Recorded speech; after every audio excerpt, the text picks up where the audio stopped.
drugs বা নিচাযুক্ত সামগ্ৰীৰ অবৈধ সৰবৰাহৰ বিৰুদ্ধে আমাৰ অভিযান অব্যাহত আছে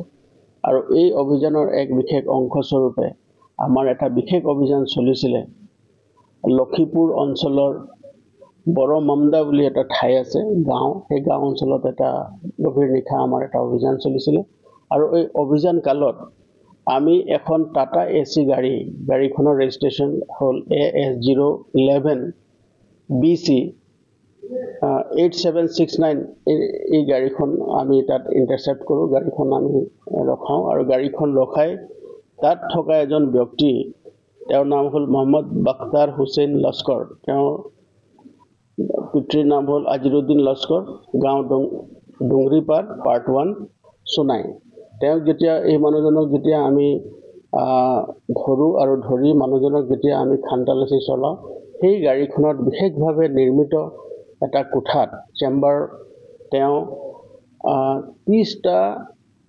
সাবুনৰ বাকচত নিচাযুক্ত সামগ্ৰী যেনে হিৰোইন তাত তেওঁ লুকুৱাই আনিছিলে আৰু এই 30টা সাবুনৰ বাকচত থকা নিচাযুক্ত সামগ্ৰী আমি জব্দ কৰোঁ আৰু জব্দ কৰি সেই সামগ্ৰীখিনি আমি স্থলিতে ড্ৰাগ ডিটেকশ্যন কিটৰ জৰিয়তে আমি পৰীক্ষণ কৰোঁ আৰু পৰীক্ষণ কালত ইতিবাচক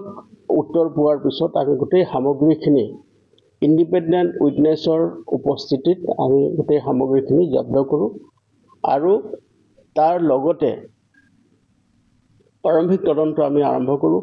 আৰু গোটেই সামগ্ৰীখিনি জব্দকৃত সামগ্ৰীখিনি যেতিয়া আমি তাত ওজন কৰোঁ তাৰ ওজনৰ পৰিমাণ আছিল 416 গ্ৰাম আৰু এই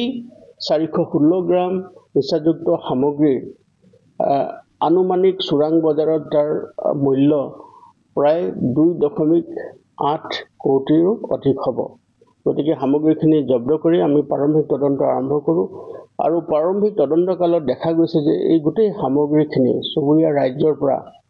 আমাৰ ইয়ালৈ সৰবৰাহ হৈছিলে আৰু ইয়াৰ জৰিয়তে ইয়াৰ মাধ্যমেদি আন এক বহিৰাজ্যলৈ লৈ যোৱাৰ তেওঁলোকৰ পৰিকল্পনা আছিলে গতিকে বৰ্তমানলৈকে আমাৰ তদন্ত চলি আছে